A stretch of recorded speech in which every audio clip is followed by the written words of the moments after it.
Richard Del Connor is the philosopher poet of the hippie generation.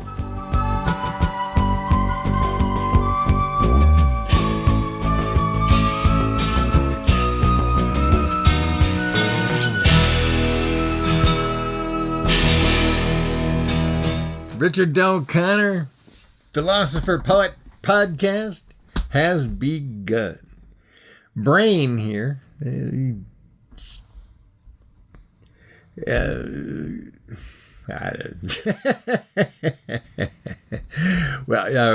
name used to be Richard Del Connor.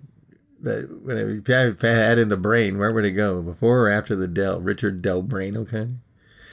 Anyway. This is the Richard Del Connor Philosopher Poet podcast, and that question means more to me than you. We are in the middle of our 26 podcast series featuring the Oboy music movie and the Oboy music album. 17 songs, 11 concerts, and 6 studio songs. It recorded in the studio using that drum set right over there. Okay. And, I call myself the Shaolin Records exclusive artist, Richard Del Connor. Because I am. Nobody else has got me. I'm the Shaolin Records is the only place you can find my records. Okay, so where are we? Closing in here. Featured Today we are featuring a song with a long history of shows and soundtracks. Out of My Mind live. This is actually song's got a lot of history because it's such a great song. And so there's been all kinds of people who jammed with me and played with me on it, and played in a lot of places and played at a few different bands. And it's in the music movie. It's in the KFC Rock Opera. So you got the KFC Rock Opera version, which is the soundtrack, Coyote Graveyard. Originally Coyote in a Graveyard is the full name, but it's just called Coyote Graveyard by Kung Fu Cowboy. And those are the Darren Prindle mixes from 1989.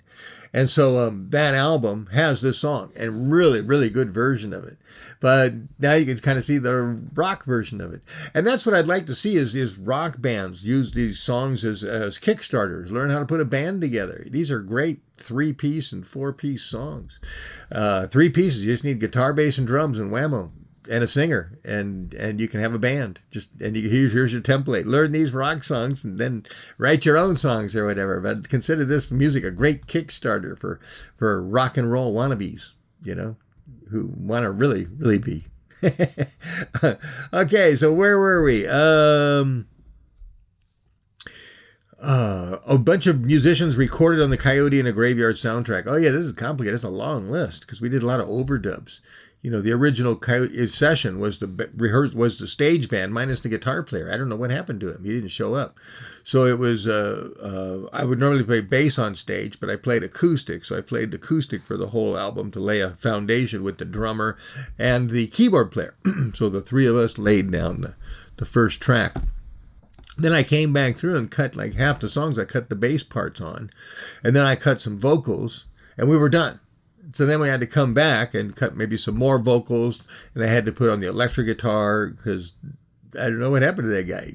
I can't even remember his name. And what was really sad is that guy was from Newfoundland, so I thought, we got something in common. I can help a fellow Newfie, and he disappeared. I think his wife didn't like me or didn't want him being in this band for some reason, and I think mostly because we didn't have any money. She wanted him to upgrade to another band with more money. So I think she just said, "Hey, get away from this guy. He's not making any money." So let's see. Where were we? But yeah, there's a whole bunch of musicians on here. And I made a note of Tim Butler, came up even from San Diego and played some bass and vocals, I think, on this song. I'm not sure if he's playing bass. He did play bass on 1 or 2 songs. But he's definitely doing a vocal. I'm sure that I can remember the session. And Bruce Candelaria on drums, Scott Hitchings on keys, and a cool vocal by me. Yeah. Which song we talking about? Oh, yeah, I do a cool vocal in this. That's true. I do a good one on the live one and in the studio, and I get kind of that dramatic, Well, if I try to do it now, it's going to not be cool. But in the song, I get kind of dramatic at the end. So Do it good both live and in the studio. I'm proud of myself. Okay, where were we? I do a good dramatic. And then I made a note here coming up, see? So I made these notes so I wouldn't forget to tell you these things.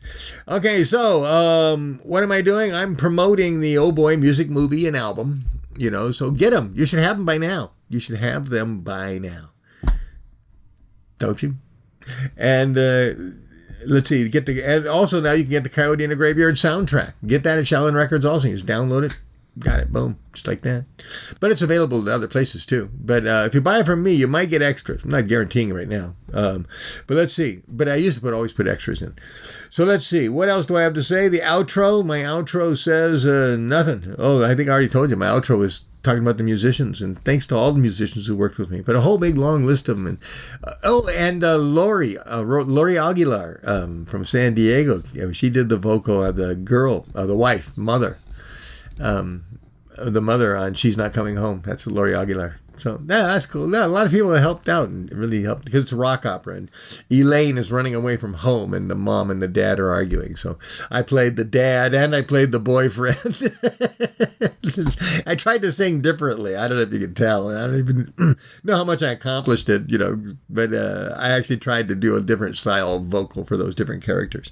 But there you go. Get that soundtrack album. Then now you know who's singing those parts. All right. Do I have anything else to say to you? Out of My Mind Live. Coming up from Oboy. Yeah, from the album Oboy and the Oboy music movie.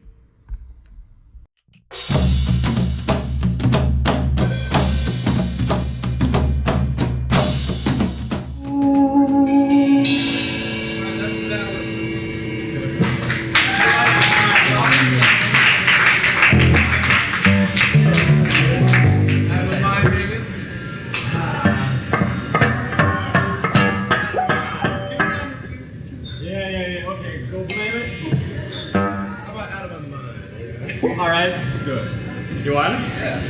Out of my mind. Okay!